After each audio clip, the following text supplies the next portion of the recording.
Hello everyone, happy Friday. நாளைக்கு weekend, so ஹாப்பியாக வந்து ஸ்டார்ட் ஆகிடுச்சு.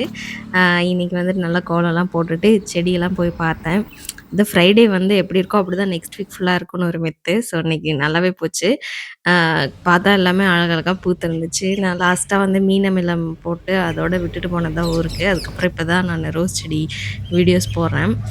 இடையிலே வந்து நிறைய பூ நான் வந்து கட் பண்ணிட்டேன் வந்த உடனேயுமே. அது போக ரிமைனிங் இது எல்லாமே நல்லா வந்து மீனமிலம் நல்லா செயல்பட்டுருக்கு. இதில வந்து நான் அந்த ராஜமல்லி பூக்கவே இல்லன்னு சொல்லியிருந்தேன்ல, கட் பண்ணி விட்டுட்டு போயிருந்தேன். இதில வந்துட்டு மொட்டு வந்திருக்கு. ரொம்ப சந்தோஷம். ஒரு 4 மொட்டு வந்திருக்கு. அழகா இருந்துச்சு. எப்படா பூக்கும் பூக்கும்னு வெயிட் பண்ணிட்டுருக்கேன். இதுதான் வந்துட்டு இன்னைக்கு ரொம்ப ஹாப்பி ஆக்கிடுச்சு இன்னைக்கு நாளே. அதுக்கப்புறம் வந்துட்டு பிரேக்ஃபாஸ்ட்டுக்கு சப்பாத்தி செஞ்சு, பட்டாணி கிரேவி செஞ்சேன். இந்த கிரேவி ரெசிபி வந்துட்டு நான் சீக்கிரமாவே வந்து அப்லோட் பண்றேன். நல்லா பீஸ்ஃபுல்லா ஸ்டார்ட் ஆயிடுச்சு. அந்த மல்லிகைப்பூ செடி மொட்டு விட்டுருக்கிறத பார்த்தோன்னயுமே.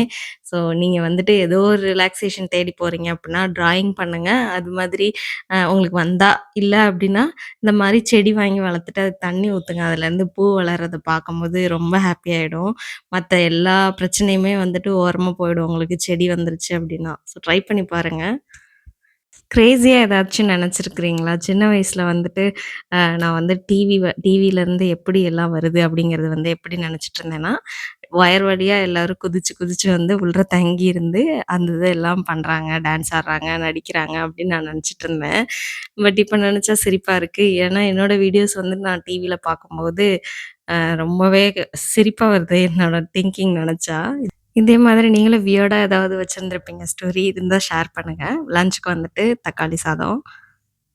இது என்னோட சிக்னேச்சர் ரெசிபி. இத ஷேர் பண்ண ரொம்ப ஆசையா இருக்கேன். சீக்கிரமா ஷேர் பண்றேன். Thank you.